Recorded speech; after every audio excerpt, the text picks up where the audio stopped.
100 बुखार में कोई नहीं मरता। They learn to have patience and stay healthy.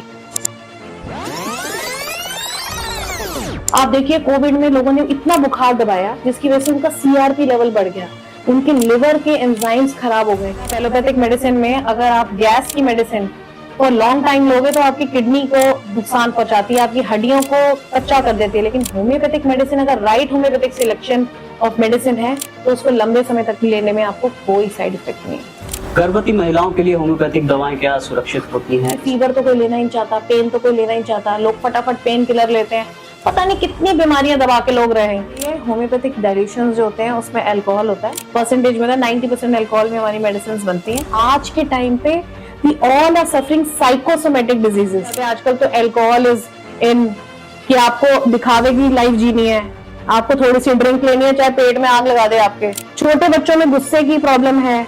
छोटे बच्चे क्यों गुस्से में हैं?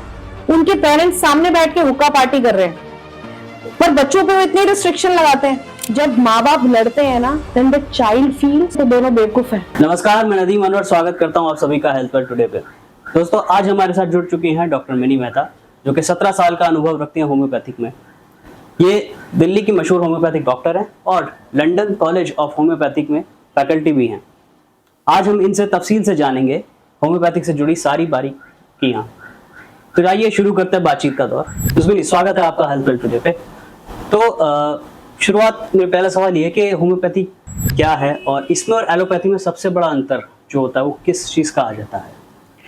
होम्योपैथिक जो है एक नेचुरल सिस्टम ऑफ हीलिंग है जो आपकी अपने शरीर की रोग प्रतिरोधक क्षमता को बढ़ाने में मदद करती है, और वो भी बहुत नेचुरल तरीके से। होम्योपैथी और एलोपैथी में ये फर्क है कि सिद्धांत का फर्क है।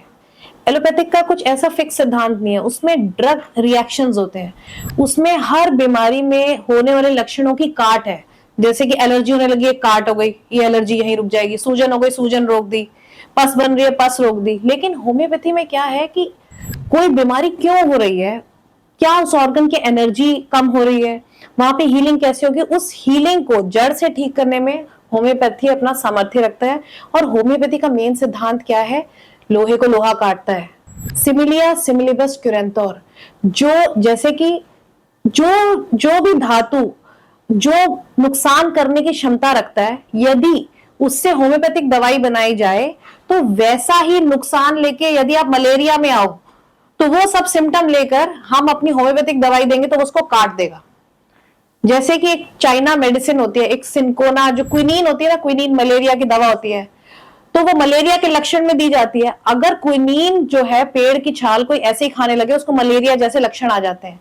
तो हमने जाना कि जब उस क्विनीन से ही हम होम्योपैथिक दवा बनाते हैं तो मलेरिया का यदि मरीज आ जाए और हम बहुत मिनिमम क्वांटिटी में वो जो दवा होम्योपैथी से बनाई जाती है वो दे, तो वो व्यक्ति इतनी जल्दी ठीक होता है, इतनी जल्दी एलोपैथी से भी ठीक नहीं होता। तो ये है होम्योपैथी का सिद्धांत। तो इसमें नहीं क्या होम्योपैथी दवाइयों का कोई साइड इफेक्ट भी होता है? नहीं, होम्योपैथिक मेडिसिन का कोई साइड इफेक्ट नहीं होता जैसे कि एलोपैथिक मेडिसिन का होता है। जैसे आप एलोपैथिक मेडिसिन में अगर आप गैस की मेडिसिन और लॉन्ग टाइम लोगे तो आपकी किडनी को नुकसान पहुंचाती है, आपकी हड्डियों को कच्चा कर देती है। लेकिन होम्योपैथिक मेडिसिन अगर right homeopathic selection of medicine है तो उसको लंबे समय तक लेने में आपको कोई साइड इफेक्ट नहीं है।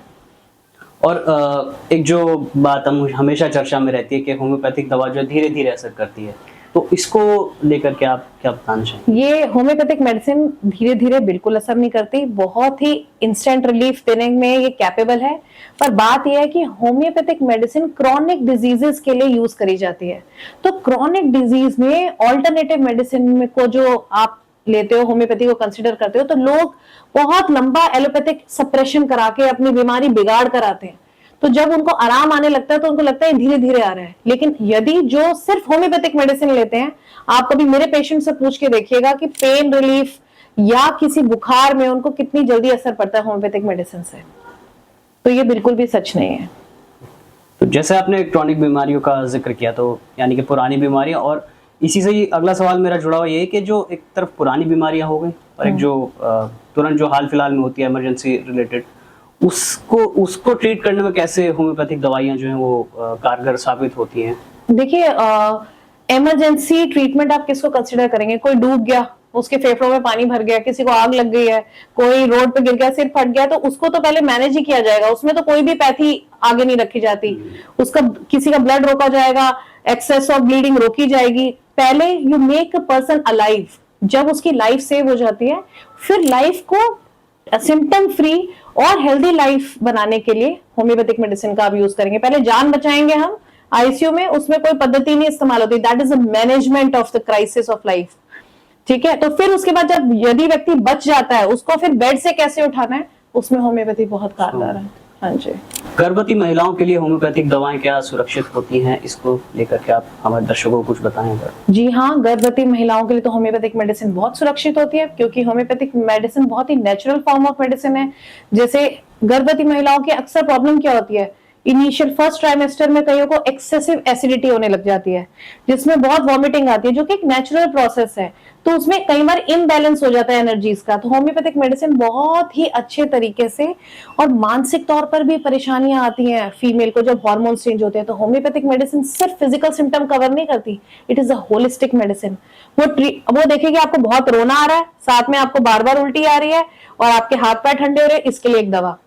एक लेडी जिसको बहुत गुस्सा आ रहा है, बहुत उल्टी आ रही है, सिर्फ इसी चीज से उल्टी आ रही है, उसके लिए अलग दवा है। और बहुत ही अच्छे ढंग से प्रेगनेंसी में मेडिसिन दी जाती है, और बच्चा जो पैदा होता है उसमें भी उसकी भी हेल्थ इससे बहुत बेटर हो जाती है। Very good for that. अच्छा, कई बार क्या होता है कि कुछ लोगों की जैसे एलोपैथिक दवाइयां भी चल रही होती है, साथ में हो सकता है किसी को कोल्ड हो, फीवर हो, ऐसे में तुरंत राहत के लिए लोग एलोपैथी की तरफ जाते हैं। तो ये होम्योपैथी दवाइयों के साथ उसका लेना, क्या ये भी सही होता है, क्या ये पॉसिबल है? अब देखिए, मेरे पास बहुत सारे लोग आते हैं, ऐसे आप भी फीवर का ही सीजन चल रहा है, तो डॉक्टर साहब हमको फीवर आ गया, हाई फीवर आ गया। पर आज आई एम सॉरी टू से, आज के टाइम में लोगों को पता ही नहीं है हाई फीवर क्या है। मैं पूछूंगी फीवर कितना है, डॉक्टर 100.5।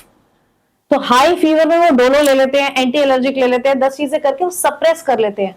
पर हम भूलते जा रहे हैं कि fever is the defence action mechanism of our body to fight the pathogens. क्या होता है, एक नेचुरल जो एलोपैथी भी मानता है, सब मानता है, ये पढ़ते सब लोग हैं कि क्या होगा, आपको मच्छर काटा, उसने पॉइजन डाला, आपकी बॉडी ने क्या किया, इन्फ्लेमेशन करके उस पॉइजन को लॉक कर दिया, रेडनेस करी, हीट करी, और उसको बाहरी इचिंग से निकाल दिया। तो ऐसे जैसे हमारे अंदर कोई बैक्टीरिया एंटर करता है, हमारी बॉडी का टेम्परेचर राइज करता है, हमारे जो टी सेल्स, बी सेल्स वहां पे फटाफट तेजी से आते हैं, हमारी थोड़ी सी धड़कन बढ़ती है, और फिर पसीना आता है, रिलीज होता है, जिसके अंदर जो किल्ड बैक्टीरिया है, जो किल्ड चीजें हैं, वो निकल जाती हैं। पर हम उस प्रोसेस को दबा के सप्रेस करके आते हैं। होम्योपैथ के पास वीकनेस बहुत हो गई, क्योंकि द बैक्टीरिया स्टिल अलाइव। तो वी गिव मेडिसिन जिसमें पेशेंट का ये जो चिल, हीट और स्वेट का स्टेज है, ये बड़ी जल्दी से और बड़ी कंफर्टेबल तरीके से होता है कि उसकी एपेटाइट खराब नहीं होती। नहीं तो एलोपैथिक मेडिसिन लेते हैं, उल्टी आने लग जाती है। 10 चीजें खाते पीते patient learns to be in a body to help your own self to fight a disease. 100 बुखार में कोई नहीं मरता। They learn to have patience and stay healthy. क्योंकि आप देखिए, कोविड में लोगों ने इतना बुखार दबाया, जिसकी वजह से उनका सीआरपी लेवल बढ़ गया, उनके लिवर के एंजाइम्स खराब हो गए, जिसकी वजह से क्या हुआ, वो हैंगिंग हीलिंग में पड़ गए। किसी को हार्ट अटैक आ रहा है, वही अगर जो हेल्दी तरीके से फीवर ले लेता है, रेस्ट कर लेता है, अच्छे से खाना खा पाता है, उसमें वो जल्दी ठीक हो जाता है। तो this is how homeopathy helps you to stick to adaptation and help your own system to fight the disease. जो कि बॉडी का इम्यून सिस्टम बिल्कुल, आपको 3 दिन हर आपको एक्यूट डिजीज में 3 दिन अपनी बॉडी को देने ही पड़ेंगे। अच्छा, बात करें अगर कैंसर जैसी गंभीर बीमारी की, तो होम्योपैथी क्या उसको ट्रीट करने में भी कारगर साबित होती है? देखो, कैंसर जब भी किसी को डायग्नोज होता है, तो वो कोई पिछले 3 महीने का या 6 महीने का रिजल्ट नहीं होता। कैंसर जैसी बीमारी, इसको टाइम लगता है, 10 साल 8 साल से आपकी बॉडी एक सर्टेन टाइप ऑफ एनवायरनमेंट में होती है। धीरे धीरे आप उस किसी भी चीज, कोई भी लक्षण बहुत समय तक बना रहे आपके अंदर और वो ठीक ना हो रहा हो, रेकरेंट हो रहा हो, तो उस एरिया में कैंसर होने के चांसेस रहते हैं। और देखा गया कि पिछले 20-30 साल में क्रॉनिक स्ट्रेस के एनवायरनमेंट में, जैसे अब मैं आपको कह रही हूँ कि फीवर तो कोई लेना ही नहीं चाहता, पेन तो कोई लेना ही नहीं चाहता, लोग फटाफट पेन किलर लेते हैं, पता नहीं कितनी बीमारियां दबा के लोग रहे हैं। जरा सा स्किन में रैश हो जाएगा, लोग हफ्ता नहीं देंगे, उसके ऊपर स्किन ऑइंटमेंट लगाएंगे सप्रेस करने के लिए। तो वो बॉडी की जो अपनी नेचुरल हीलिंग की जो सब में है, उसको मौका ही नहीं देते, तो इतना सप्रेशन हो जाता है। साथ में हमारी जो ईटिंग हैबिट्स हैं या जो हमें खाने का सामान मार्केट में अवेलेबल है उसमें इतनी अडल्ट्रेशन है कि पता ही नहीं कौन सी एक्यूमुलेशन कहाँ हो रही है जो कैंसर बना रही है। तो इसमें भी होम्योपैथी का एक सिद्धांत है, what ever may be the disease, we always treat the person in disease, not the disease in person, because when somebody gets sick, he gets affected on the mental level as well as on the physical level, and homeopathic medicine is capable of treating holistically on both the planes. तो हम कोई ऐसा दावा नहीं करते आइए आप cancer ठीक हो जाएगा आपका 1 साल में 2 साल में, ऐसा हो ही नहीं सकता कभी। Now if you are diagnosed with cancer, you have to be careful, alert, and it will take a lot of efforts for you to become healthy, and it will take 2-3 years to get better. तो आजकल जो advertisement है जल्दी जल्दी का, वो सब जो है लोगों को जो है मिसकंसेप्शंस देते हैं। Homeopathy is very much capable, और अगर आप डेटा निकालेंगे पूरे वर्ल्ड में कैंसर पेशेंट अगर कोई ऑल्टरनेटिव थेरेपी अपने कैंसर ट्रीटमेंट में ले रहे हैं तो वो होम्योपैथी है। आप कितना भी, चाहे आप वेस्ट में चले जाओ, चाहे स्विट्जरलैंड चले जाओ, चाहे फ्रांस में चले जाओ आप, तो आप देखोगे वेस्ट में, इंग्लैंड में जो रॉयल्स है उनको they were suffering cancer, but तो उनके जो ट्रीटमेंट कर रहे थे doctor, he is a very famous homeopathic doctor, his name is Michael Dixon. They take homeopathy क्योंकि because homeopathy is a science from west only, वही यूरोपियन साइंस है ये, and the elite people they are taking it. India में भी Maharaja Ranjit Singh from Punjab, he got the homeopathic medicine into Punjab. उनको cancer था और उन्होंने बहुत मेडिसिन ट्राई करी, और वहां से जर्मनी से डॉक्टर आए थे who treated him. Then from Punjab they went to Calcutta, तो कैलकाटा में उन्होंने बहुत सारे डॉक्टर्स को या सीनियर जो एजुकेटेड लोग थे who were able to understand German language और विक्टोरियन इंग्लिश, उनको उन्होंने प्रचार किया था होम्योपैथी का, इसलिए rich people were able to open charitables. That's why homeopathy was always available as a charity medicine, because the rich people were promoting them. So this is how homeopathy became more famous in India. अच्छा, एक और इसमें myth से जुड़ी हुई बात जो हो रही थी, तो एक क्या है कि मैं भी बहुत टाइम से सुनता आया हूँ, मतलब जो मैं छोटा भी था और अभी तक भी कई लोगों से मैं सुन लेता हूँ कि नहीं, जो होम्योपैथी की असल में मेडिसिन जो होती है ना, ये वही जो मिसकंसेप्शन चल जाते हैं लोगों में, उसी तरीके की बात है कि होम्योपैथी की मेडिसिन जो होती है ये असल में बहुत कड़वी होती है, ये बंदा ले नहीं सकता, इसलिए मीठी गोली इस्तेमाल होती है इनको देने के लिए। ऐसा भी कुछ है या ये नहीं? ये बात तो सही है। होम्योपैथिक डाइल्यूशंस जो होते हैं उसमें अल्कोहल होता है, और ये अल्कोहल तो एडिबल अल्कोहल से कहीं ज्यादा परसेंटेज में, 90% अल्कोहल में हमारी मेडिसिन बनती हैं। That's why only 1 drop is enough to medicate my globules. मैं इसके अंदर हार्डली, हमको जो डालना होता है अपनी फार्माकोपिया के हिसाब से 2-3 ड्रॉप्स में have to medicate all the globules and they work. अच्छा, बात करें जैसे किडनी और लिवर की बीमारी से संबंधित जो बीमारियां होती हैं, उनको भी ट्रीट करने में ये असरदार होती है होम्योपैथिक की दवाइयाँ? हाँ, लिवर और किडनी की बीमारियों को ट्रीट करने में होम्योपैथिक बहुत ही समर्थ है। होम्योपैथिक में बहुत अच्छी मेडिसिन हैं लिवर को हील करने के लिए, किडनी को हील करने के लिए। आपको पता ही होगा कि लिवर जब किसी का खराब हो जाता है, जॉन्डिस हो जाता है या कोई और प्रॉब्लम हो जाती है, आपको पता होगा एलोपैथिक पे कोई ज्यादा मेडिसिन नहीं है लिवर के टिश्यूज को हील करने के लिए, they only have antibiotics. Wherever अपना हमारी होम्योपैथी में we have so many good medicines which can help your liver to get healed from cirrhosis and many other disease। और किडनी डिजीज में भी रिसेंटली मैंने अपना एक केस पब्लिश किया है अपने चैनल पे भी, जिसमें एक 91 years old लेडी थी जिसको किडनी के ऊपर ऐसा ट्यूमर था इतना बड़ा जो पेट तक आ रहा था, and she was suffering pain. तो डॉक्टर्स ने उनको कहा कि शी इज 91 years, तो इनका ऑपरेशन तो नहीं हो सकता, she can not take anaesthesia. And I started treating her holistically, taking her mental and physical symptoms, and within 1.5 years उनका हमने MRI कराया and there was no growth। This much powerful is homeopathy। शुरू से अगर उनके दर्द में आराम नहीं आता तो वो कैसे कंटिन्यू करते? ठीक है, अगर उनको और कोई इफेक्ट आता तो कैसे कंटिन्यू करते? तो उनका तो पूरा अच्छे से उन्होंने रिकॉर्ड करके मेरे को अपना टेस्टिमोनियल दिया है कि I am so happy, she is still alive, she is 95। This is the beauty of homeopathy, because it helps your own system to get ready to fight the disease you have in your body। अच्छा, अगला जो doctor मेरा सवाल है वो ये है mental health को लेकर के, कि काफ़ी लोग इससे आजकल रूबरू हो रहे हैं, परेशानियां होती हैं, कई लोगों को अलग अलग तरह की स्ट्रेस हो गया, एंजाइटी, डिप्रेशन, तमाम तरीके की समस्याएं, इंसोम्निया। तो इन चीज़ों में लेकर के होम्योपैथी जो है वो कैसे मतलब फायदेमंद हो सकता है पेशेंट्स के लिए? होम्योपैथिक तो बहुत फायदेमंद हो सकता है इन चीजों को लेके पेशेंट के लिए, क्योंकि होम्योपैथिक मैंने आपको बोला है ना कि हम लोग क्या करते हैं कि हम कैसे मेडिसिन बनाते हैं। जैसे कि मान लीजिए कि आप आर्सेनिक जानते हैं, आर्सेनिक है ना, तो आर्सेनिक से हमने दवा कैसे बनाई? जब हमने आर्सेनिक से थोड़ा सा अंश लेके उसको डाइल्यूट किया, पोटेंटाइज किया होम्योपैथिक प्रोसीजर से, तो जो मेडिसिन बनी, इसमें क्या होता है, ह्यूमंस पे प्रूविंग की जाती है। तो हम 10 डॉक्टर ने अपने 10-10 पेशेंट को 3 महीने के लिए वो दवा खिलानी शुरू करी। 3 महीने में उनमें एक लक्षण प्रोड्यूस होना शुरू हो जाते हैं, माइंड पे, ड्रीम्स लेवल पे, सेंसेशन लेवल पे, सब लोगों ने उसका नोट बनाया। तो फिर जब कॉमन इन 10 डॉक्टर को अपने 10 पेशेंट में जो कॉमन हाईलाइटेड सिम्टम मिले, उसका हम एक टोटलिटी बना लेते हैं। तो वो सिम्टम्स माइंड लेवल पे भी क्या होता है, जिसमें ड्रीम भी सेम आता है, और माइंड क्या कर रहा है, रोने का कर रहा है या किसी को मारने का दिल कर रहा है, वो भी सेम आ जाता है।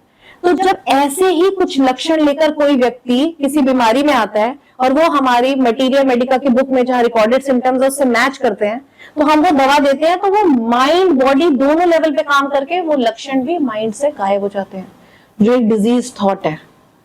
तो मैं आपको बताऊंगी कि एक लेडी थी, उसका क्या दिल करता था, जब भी उसके हस्बैंड से लड़ाई होती थी, शी यूज्ड टू, वो उसको प्रॉब्लम क्या थी, एंडोमेट्रियोसिस की, जिसमें डॉक्टर्स बोलते हैं कि ऑपरेशन कराना ही पड़ेगा आपको, it's a very painful condition.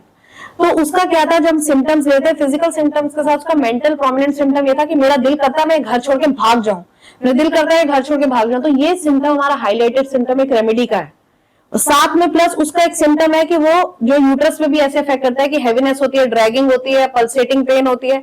जब वो मेडिसिन दिया गया तो she started improving so much. पहले वो मेंटली रिलैक्स हुई, जिससे हमें पता चला कि medicine has started to work. फिर उसके पैथोलॉजिकल सिम्टम कम हुए। 6 महीने के बाद हमने उसका अल्ट्रासाउंड कराया, she was much better and now surgery was not required. This is how homeopathy, this is the beauty of homeopathy, because आज के टाइम पे we all are suffering psychosomatic diseases. Psychosomatic diseases क्या होते हैं, hormone driven.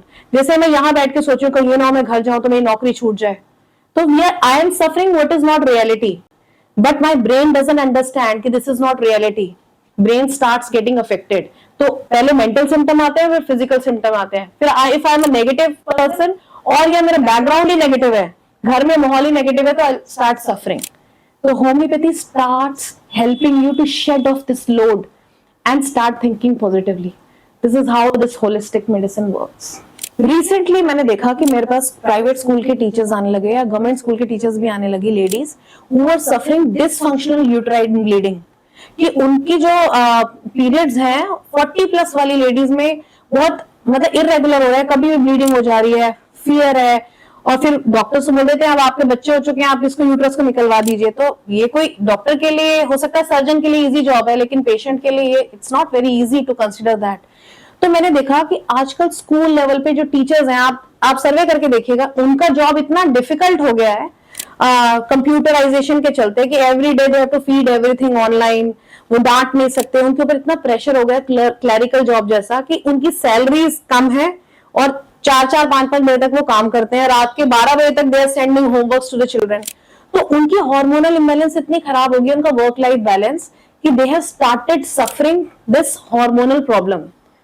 तो they are people who are team leaders, तो वो ज्यादा प्रेशर ले लेते हैं, तो उनको क्लिनिकल थायराइड डिस्फंक्शन के प्रॉब्लम्स आने लगते हैं। आपको थायराइड आएगा नहीं उसमें, लेकिन आपको सिम्टम्स आएंगे, हाथ पैर ठंडे, पसीने, आपको मीनोपॉज जल्दी आने लगेगा। तो we tell them that you have to be vocal and understand कि आपको वैलिडेशन नहीं मिलेगी ज्यादा काम करके। We just guide them that they have to do whatever level of work they can easily do. So and with that we start giving medicines to them. तो ये जो है, जो हमारी सिचुएशन है, जो हमसे ज्यादा काम लिया जाता है, जो हमें पता ही नहीं है वेयर टू स्टॉप, तो ये चीजें हमें बीमार करती हैं। तो तभी तो जो लोग योगा में जाते हैं, योगा क्या करता है, आपको सेल्फ अवेयर बनाता है। When you sit still, you meditate, then all the thoughts you think, whatever I am doing, is it right, is it necessary? When you ask 3 questions, then you get the right answer. So we just try to make people aware about what they are suffering, and we counsel them, as well as we can give medicines for their reactions. Everybody has a different reaction. कोई लड़की को लगेगा अरे इतना काम मिल रहा है, मुझे तो लगता है कि मेरी लाइफ ही खराब है। किसी को लगता है वो ओवर फंक्शन कर रही है, जेलस कर रही है हर चीज से। तो कोई भी इमोशन बॉडी में अगर जेलसी, फियर, कोई भी आउट ऑफ द वे बढ़ जाता है, बैलेंस में नहीं रहता तो वो फिजिकल सिम्टम्स भी देने लगता है। फिर एलोपैथिक मेडिसिन लेने लगते हैं तो फिजिकल सिम्टम्स जितने सप्रेस होते हैं मेंटल सिम्टम्स उतने हाइप होते हैं। तो फिर क्या होता है, मेंटल सिम्टम्स और हाइप होने की वजह से वो सोने की दवाई लेने लग जाते हैं तो वो और वर्स हो जाता है। Then they start getting negative ideas कि I should end my life because there is lot of disruption. और कोई भी ऐसा लाइफस्टाइल वो अच्छा फॉलो नहीं करना चाहते। आजकल तो अल्कोहल इज इन, कि आपको दिखावे की लाइफ जीनी है, आपको थोड़ी सी ड्रिंक लेनी है चाहे पेट में आग लगा दे आपके। तो ये सब चीजों से लोगों को बाहर निकलना पड़ेगा। ये जो फेक लाइफ लोग जीते हैं इसकी वजह से साइकोलॉजिकल कंप्लेंट्स बहुत इफेक्ट करती हैं। छोटे बच्चों में गुस्से की प्रॉब्लम है।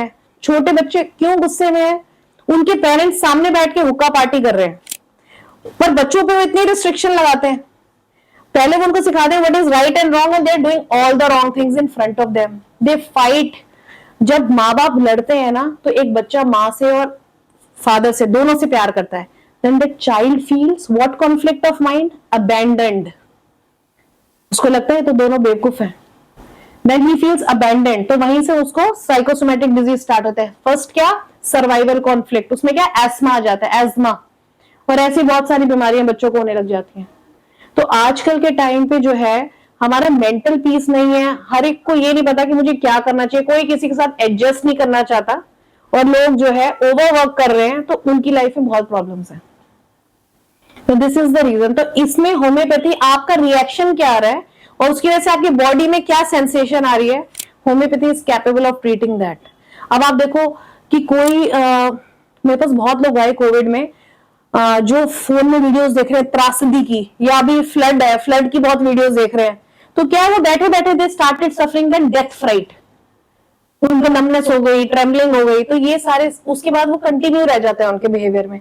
ये सारे सिम्टम्स जो है हम माइंड और बॉडी के लेके हम उनको ट्रीट करते हैं। This is how homeopathy works. तो इसका मतलब होम्योपैथी में एक तरह से सिर्फ मेडिकेशन ही नहीं, मेंटल हेल्थ ट्रीट करने के लिए एक तरह से काउंसलिंग भी एक हद तक पहले वो की जाती है और फिर मेडिकेशन पे शिफ्ट किया जाता है। बिल्कुल। आप देखिए मेरे पास एलोपैथिक से एक लेडी आई, कहती डॉक्टर साहब मेरी बैक में पेन है, शाइटिका था बहुत पुराना और बहुत painful, in spite of all pain killer she was suffering.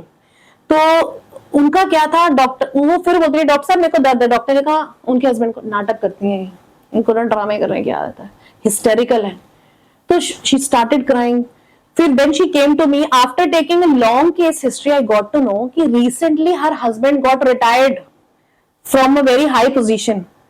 तो अब ये लेडी, पहले तो घर वो चले जाते थे, घर संभाल लेती थी आराम से, नाउ वो हर वक्त ऐसे करती हो, तुम सारा दिन टीवी देखती हो, तुम ये करती हो। He insults her on every small thing. Taking all those insults in head, it has affected her spinal cord, her nervous system. So she was suffering that pain in the body. So looking into that matter, we have a very good medicine. अच्छा ma'am, एक और जैसे sex संबंधी समस्याएं होती हैं जो लोगों को, वो ट्रीट करने में होम्योपैथी की तरफ लोग आ सकते हैं क्या? उसमें भी बहुत ऑप्शंस अवेलेबल हैं होम्योपैथी में? जी हाँ, बिल्कुल। सेक्सुअली ट्रांसमिटेड डिजीज में जैसे सिफिलिस है, या बहुत लोगों को एचपीवी इन्फेक्शन हो जाता है, जो आप सुनते हो जेनाइटल वॉर्ड्स, कि जेनाइटल एरिया के ऊपर बहुत सारे मल्टीपल वॉर्ड्स हो जाते हैं, या रेक्टम एनस के आसपास बहुत सारे वॉर्ड्स हो जाते हैं। ये जनरली सेक्सुअली ट्रांसमिटेड होते हैं। इन सब वॉर्ड्स के लिए, इन सब प्रॉब्लम्स के लिए, गोनोरिया के लिए जो मेल्स में यूरेथ्रा से डिस्चार्ज आता है, येलो व्हाइट, इन सब के लिए होम्योपैथी में बहुत अच्छी मेडिसिन हैं, बहुत अच्छी मेडिसिन हैं। और आजकल तो इन बीमारियों का एक समझ लीजिए एपिडेमिक चला हुआ है अनवांटेडली। ये नहीं कि वो लोग कोई कैरेक्टर से खराब हैं। आजकल आप फोन में देख लीजिए किस तरीके का जो कंटेंट हमको दिया जा रहा है, ओटीटी पे किस तरीके का कंटेंट हमें मिल रहा है, जो ना चाहते हुए भी जो आदमी फोन देख रहा है, वो फोन देख रहा है और फोन में से ना जाने कितने लोग उसको देख रहे हैं। तो अभी मैं आपको रिसेंटली बताऊंगी कि एक लेडी थी, she was more than 75 years of age, and suddenly she started having UTIs and white discharge, leukorrhea, and जो इतना ज्यादा उसका इन्फेक्शन हाई था, तो मैं ट्रीटमेंट करने लगी क्योंकि एंटीबायोटिक्स वो नहीं झेल पा रहे थे। तो मुझे पता चला हाउ इट स्टार्टेड कि वो जो है अपना स्पिरिचुअल वीडियोस देखते थे फोन पे। तो स्पिरिचुअल वीडियो देखते देखते बीच में दे इंट्रोड्यूस्ड अ स्टोरी जिसमें मतलब एडल्ट्री थी रिलेशनशिप्स में। तो वो उसमें इंटरेस्ट कहानी करते करते every day she was watching, and suddenly she one day she was watching porn, मतलब पॉर्न आ गया उनके उसमें, जो वो स्क्रीन से हट ही नहीं रहा था। And then she switched off the phone and slept. तो उसके घर में फिर किसी ने उठा के देखा तो वो स्क्रीन में ब्लॉक था और वो सब कंटेंट था, they started insulting that women. तो उससे इंसल्ट से उसको मेंटल ट्रॉमा क्रिएट हुआ, गिल्ट क्रिएट हुई, और रोज ऐसा स्टफ जो अनवांटेड सेक्सुअल कंटेंट था, उससे हमारा ब्रेन तो नहीं समझता ना, उससे हार्मोन स्टिमुलेट हुए and she started suffering problems in genital area.